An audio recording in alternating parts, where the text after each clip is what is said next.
शांति। ओम शांति।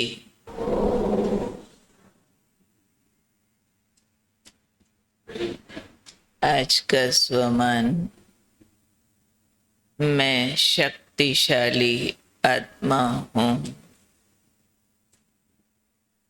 कौन से बच्चे शक्तिशाली बन जाते हैं, उसके लिए आज बाबा ने समझाया। जो सर्व प्राप्ति संपन्न होते हैं वही शक्तिशाली होते हैं। दुनिया में भी कोई के पास बहुत पैसा होगा, कहेंगे बहुत बड़ा आदमी है। बहुत पढ़ा लिखा होगा, कहेंगे बहुत बड़ा आदमी है, पावरफुल है। तो संपन्नता पावर होती है, चाहे वो धन की हो, विद्या की हो, तन की शक्ति की हो, किसी भी तरह की। लेकिन आज बाबा ने कहा सर्व प्राप्ति संपन्न आत्माएं ही शक्तिशाली आत्माएं हैं। लेकिन कैसे बनती हैं सर्व प्राप्ति संपन्न, उसका सूक्ष्म राज आज समझाया है कि सर्व प्राप्तियों से संपन्न वही बनते हैं जो मर्यादा की लकीर के अंदर रहते हैं। ये मर्यादाएं हमें प्राप्तियों से भरपूर कर देती हैं।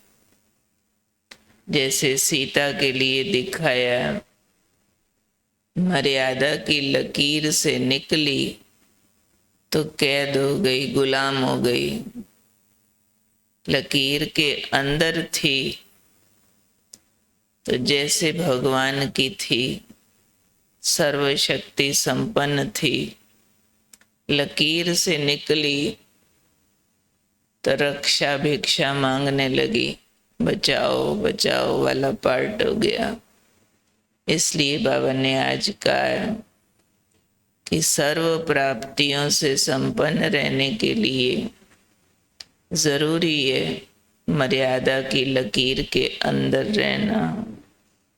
तो बाबा ने कहा जो बच्चे सदा मर्यादा की लकीर के अंदर रहते हैं वो बच्चे बहुत लक्की, बहुत लवली बन जाते हैं। बहुत महत्व है मर्यादाओं का। मर्यादाएं मतलब डूज और डोंट्स, जो भगवान ने शिक्षाएं दी हैं, ये करो ये नहीं करो। रोज ये हमें गाइडलाइंस मिलती है, तो जो उस अनुसार करना जान जाते हैं, यानी मर्यादा की लकीर क्रॉस नहीं करते हैं, वही बच्चे बहुत ज्यादा लकी और लवली बन जाते हैं। क्योंकि कर्म से ही तो आत्मा की महानता होती है ना। और कर्म के लिए ही शिक्षाएं हैं कि ये आपके डूज और डोंट्स हैं, ये आपकी मर्यादाएं हैं। अन्न की मर्यादा, तन की मर्यादा, धन की मर्यादा, संबंध की मर्यादा, बोलने की मर्यादा, खाने की मर्यादा, पहनने की मर्यादा, देखने की मर्यादा, सुनने की मर्यादा, सोचने की मर्यादा। सब मर्यादाएं हैं ना, सब गाइडलाइंस हैं, सब लकीरें खींची हैं बाबा ने कि ऐसा बोल सकते हो, ऐसा नहीं, ऐसा सोच सकते हो, ऐसा नहीं। तो जो बच्चे ये मर्यादाओं की लकीर के अंदर रहते हैं वो बहुत लकी और फिर लवली बन जाते हैं। ऐसे बच्चे मर्यादा की लकीर के अंदर रहने वाले कभी भी विघ्न, उदासी, परेशानी का अनुभव नहीं करते। बहुत ऊंची बात कही बाबा ने कि अगर बाबा की दी हुए गाइडलाइंस पर चलो तो ये इतना ऊंचा ज्ञान है, इतनी ऊंची गाइडलाइंस हैं कि क्या क्या नहीं आ सकता।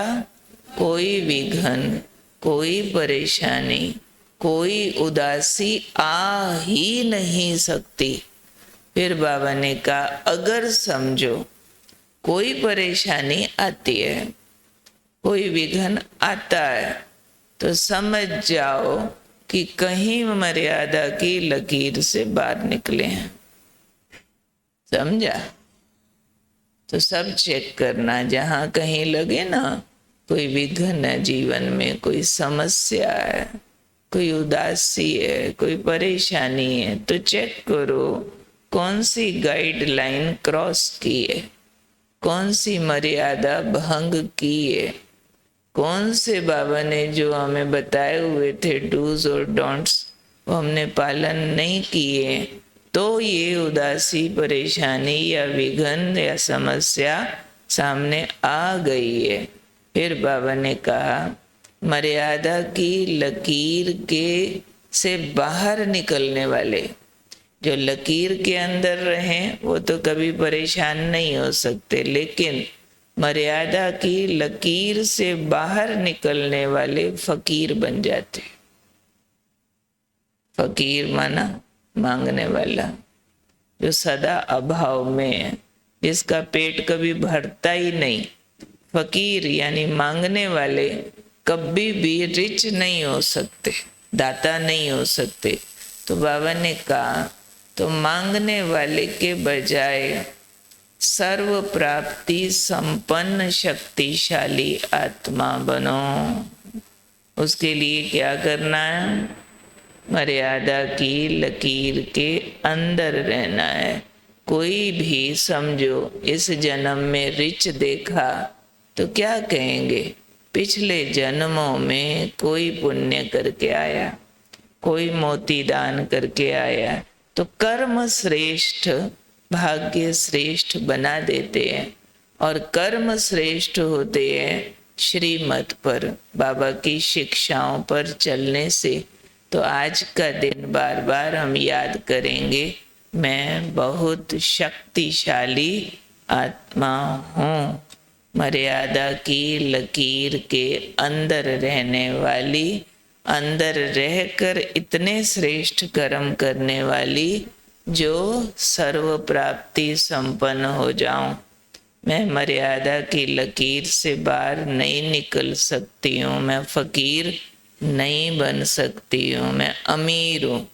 देखो, धन वाला अमीर भी अमीर होता है, गुणों वाला अमीर भी अमीर होता है, कर्मों वाला अमीर भी अमीर होता है। कहते हैं ना, बहुत कर्मों वाला बे, जहाँ हाथ लगाता सफलता हो जाती। फलाना बहुत कर्मों वाला है, जहाँ चला जाए सबको मदद करता। कर्मों वाला बन जाते हैं हम, बहुत अंदर से गुणवान रिच बन जाते हैं। तो ये बनेंगे कैसे? जब बाबा की दी हुई शिक्षाओं पर पत्थर की तरह अटक जाएं, एकदम अचल अडोल हो जाएं, तो ये प्राप्ति संपन्न आत्मा, शक्तिशाली आत्मा, इसकी आज हमने धुन लगा देनी है। कौनों में? शक्तिशाली आत्मा हूँ, सर्व प्राप्ति संपन्न आत्मा हूँ, मर्यादा की लकीर के अंदर रहने वाली आत्मा हूँ। थोड़ा भी गुस्सा किया तो मर्यादा भंग हो गई ना, थोड़ा भी आलस किया तो मर्यादा भंग हो गई ना, थोड़ा भी लालच किया मर्यादा भंग हो गई ना। जहाँ भंग होगी वहाँ बाबा ने कहा कोई विघन, कोई समस्या, कोई परेशानी आएगी जरूर। तो इसलिए ना मर्यादा भंग हो, ना रावण आए। रावण माना विघन, समस्या, परेशानी। तो रावण आता है जब सीता रेखा से बाहर निकलती है। तो हमको अपनी मर्यादाओं के अंदर रहना, कोई विकार प्रवेश नहीं करे, कोई भी प्रकार का श्रीमत का उल्लंघन नहीं हो। आज की याद की यात्रा के बाबा के महावाक्य सुनते हैं।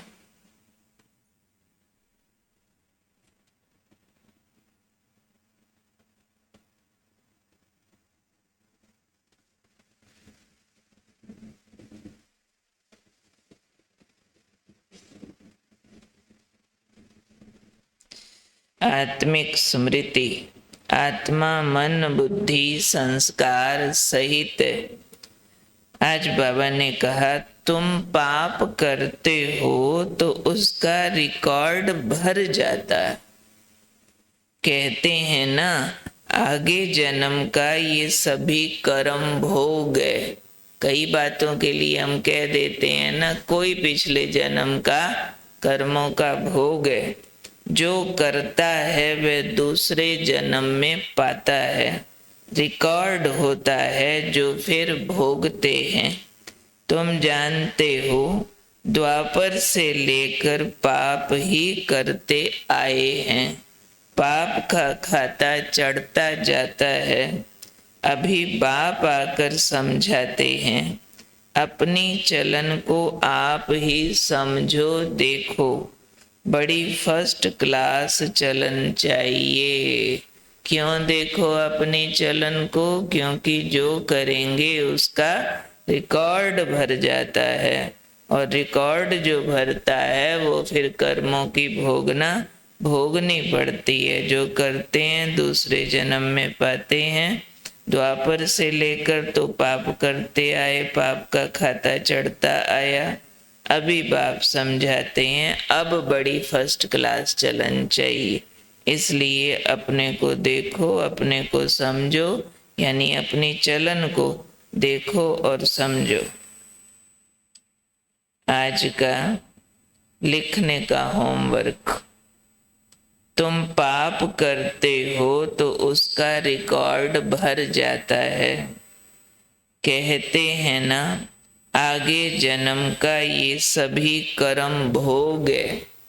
इस महावाक्य पर मनन करके लिखें। महावाक्य फिर सुन लो, नोट कर लो। तुम पाप करते हो तो उसका रिकॉर्ड भर जाता है। कहते हैं ना, आगे जन्म का ये सभी कर्म भोग है। इस महावाक्य पर मनन करके लिखना है सबको। जो कर्म कैसे भर जाता है आत्मा में, मालूम है कैसे भर जाता है? कैसे भर जाता है? जो देखा, जो सुना, जो बोला, उसका इफेक्ट आत्मा के प्रकाश पर पड़ता है।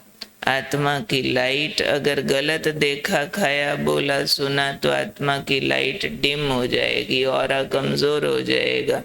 उससे फिर समस्याएं, विघ्न उत्पन्न होंगे तो कहेंगे कर्म का फल आ गया।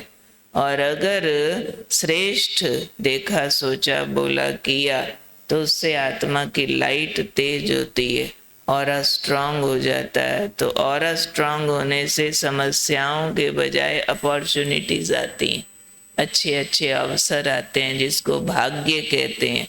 तो श्रेष्ठ कर्म से श्रेष्ठ भाग्य और गलत कर्म से दुर्भाग्य। इसलिए कहते हैं जो करते हैं वो आत्मा में रिकॉर्ड हो जाता है।